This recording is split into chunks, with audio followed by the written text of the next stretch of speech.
Xitoy Uyg'urcha usul bilan Uyg'ur madaniyatini yo'qotmoqda. Uyg'ur irqiy qirg'inchiligi xalqaro jamoatga oshkorlanishga boshlagan 2017-yildan buyon irqiy qirg'inchilikni qo'llaydigan Uyg'ur sarxillarining maydonga kelayotganligi ichinishlik bir reallik. Bundaq kishilar bugunga qadar Uyg'ur irqiy qirg'inchiligiga ko'z yumib qolmasdan, balki Xitoy bilan bir sapda turib, Uyg'urlarga qarshi tashviqotlarda rol olib kelmoqda.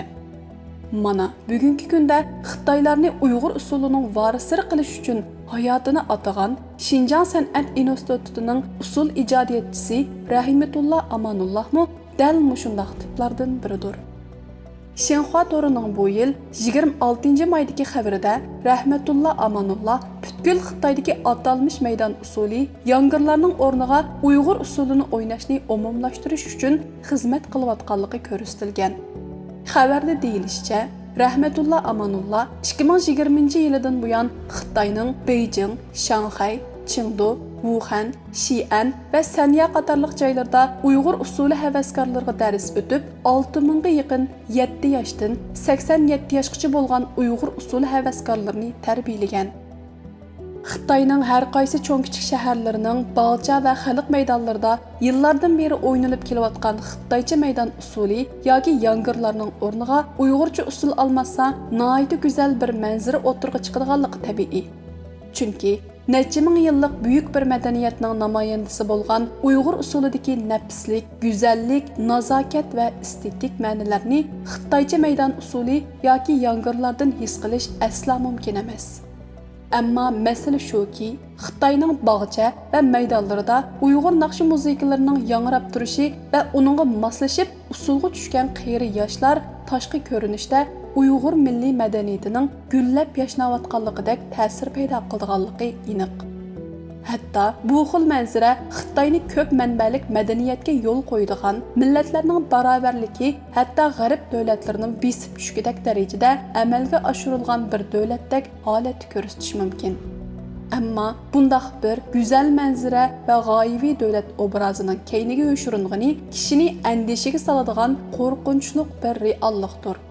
Chunki Uyg'urlarning tili, madaniyati, tarixi va urf-odatlari navbatda Xitoy tarafidan yiltisidan qo'mirib tashlanib, uning o'rnini yuqorqidek saxta ko'rinishlar olmoqda. Yillardan buyon Xitoy yurgizgan atalmış osonliq millatlar siyosatining Uyg'urlarga ilib kelgan ziyonkashliklari eng og'ir bo'ldi. O'tgan bir qancha yillarda oshkorlangan zo'r miqdordagi dalil-isbotlar Uyg'urlarning majburiy holda Jonghua ulusi nomidagi Xitoy kimligiga singib ketishga majburlanayotganligidek reallikni o'ttirg'a chiqardi. Uyg'urlar dal bu xil majburiy assimilyatsiyalashtirish ostida Uyg'ur kimligi huquqidan mahrum qoldirildi. Uyg'ur tili ma'arifdan qoldirilib, Uyg'urlarning o'z tilini qo'g'dash, varislik qilish yo'llari kesib tashlandi. Uyg'ur bolalari bo'lsa majburiy holda yotoqliq maktablarga qamilib, oilasi, tili, e'tiqodi, madaniyat va urf-odatlardan ayirib etildi. Uyg'ur yoshlarining muhabbatlashish, oila qurish huquqlari shaxs doirasidan xalqib, Xitoy hukumatining kontrolligiga o'tdi va Uyg'urlarning siyosiy mavqesi, jamiyatdagi o'rni va keyingi taqdirga bevosita ta'sir ko'rsatadigan siyosiy qurolga aylantirildi. Buning bilan Uyg'ur yoshlari Xitoylar bilan to'ylashishga, Xitoy o'lkalarida yerlashishga majburlandi. Uyg'ur jamiyatida islom dini go'yo ichi quruq shakalga o'xshab qoldi. Chunki masjidlar chiqilib yoki taqilib, diniy e'tiqod va odatlarga diniy asabiylik, oshqunlik tamg'alari besilgan edi. Kimlik masalasi faqat Jonghua ulusi nomi ostida mavjud bo'lishga ruxsat qilingan edi. Ya'ni Uyg'urlar Jonghua ulusining bir qismi degandek. Halbuki bu xil zo'ravon shakldagi assimilyatsiya siyosati Uyg'urlarning milliy madaniyatini tanlash xarakterlik saqlash va buningga qo'shilgan o'zgartish, qayta qurashtirilish qismatiga duchor qildi. Shunday qilib, Uyg'ur madaniyati bugun faqat Xitoyning Uyg'ur irqiy qirg'inchiligini yoshirish uchun hozirlagan sahnalardagi saxta o'yinlarga aylandi. Yuqorqi xabarda tilga ilingan Rahmatulloh Amanulloh ismli Uyg'ur usul ijodiyatchisining harakatimi dal bu xil saxta sahna o'yinlarining bir qismidir.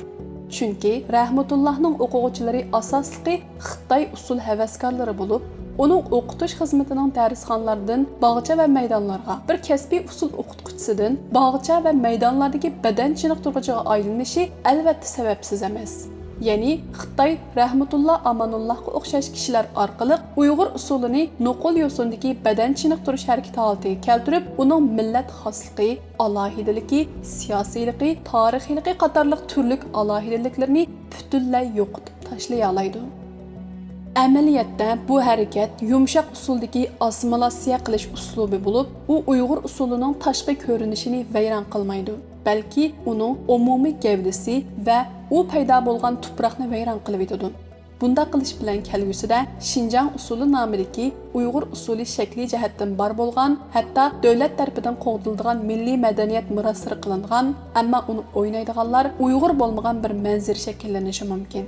Bu xuddi Uyg'ur tili navbatda tadqiqotchilar tarafidan tadqiq qilinsimi, ammo u til Uyg'urlarning kundalik hayotidan chiqarib tashlanishi, Uyg'ur 12 muqomi uchur vositalarida davomli bor bo'lsa-mu, ammo muqomlardagi Uyg'urlarning tarixiy, milliy va madaniy his-tuyg'ulari butunlay o'chirib tashlanayotganligiga o'xshaydi.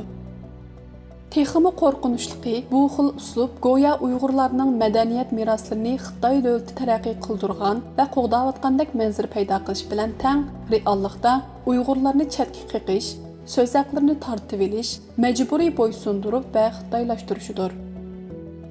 Bu xil uslubdagi mustamlikalikda Uyg'urlar o'z kimligi, tarixiy va madaniyatlarining xo'jayinlik o'rnidan faqat material ta'minlovchi o'rniga tushirib qo'yiladi. Shundaqla vaqtning o'tishiga ergishib, Uyg'urlar o'z madaniyat meroslaridan hamda kimligidan butunlay ayirib etiladi. Bu hargizmi Xitoy tashviq qilayotgandek madaniyatda yo'g'irilish emas, balki madaniyatni tortib olish, millatlarning ittifoqlashishi emas, balki bir millatning yo'qotilishidir. Darvaqa, Uyg'urlar navbatda insoniyat tarixida azaldan ko'rilib boqmagan bir shakldagi irqiy qirg'inchilik ofatini boshdan kechirmoqda.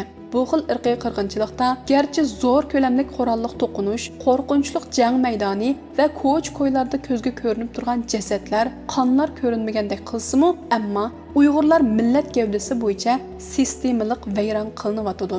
Ya'ni Uyg'urlarning barliq xos madaniyat va tarix meroslari avrishkilanib, Xitoyning o'z jinoyatini yoshirish, dunyoni aldash va irqiy qirg'inchilikni davomlashtirish uchun qo'llanilyotdi.